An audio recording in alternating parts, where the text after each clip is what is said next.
গণভোট মানি না, গণভোট কোনো নীতিমালাতেই নাই।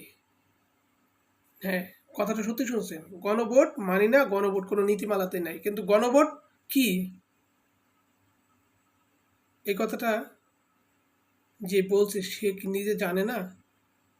গণভোট গণভোট মানেই তো হচ্ছে জনগণের রায়, জনগণের সবকিছু। মানে একটি গণতান্ত্রিক রাষ্ট্র, যে গণতান্ত্রিক গণপ্রজাতন্ত্র বাংলাদেশ গণতান্ত্রিক রাষ্ট্রে বলে দাবি করা হয়, সেই গণতন্ত্রর মূল শব্দটাই হচ্ছে গণ মানে মানুষ, জনগণ, দেশের প্রতিটি নাগরিক, আর তন্ত্র মানে হচ্ছে তা নাগরিকের চাওয়া পাওয়া সম্মতি।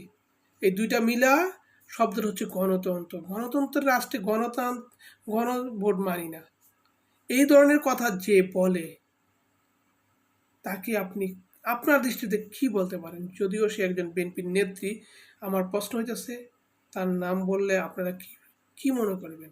তার নাম হচ্ছে নীলোফা। আপনারা কি মনে করতেন? সে একজন নারী। সে যদি নারী হয় তাহলে তাকে সম্মান দেওয়ার ন্যূনতম নৈতিকতা আমার ডিকশনারিতে নাই, কারণ আমি Bangladesh moral democratic party own করি। নৈতিকতাই প্রধান পার্টির অলংকার। তাহলে উনি কি? কিন্তু পুরুষ হওয়ার প্রশ্নই আসে না। তাহলে উনি কি মাঝখানের কেউ?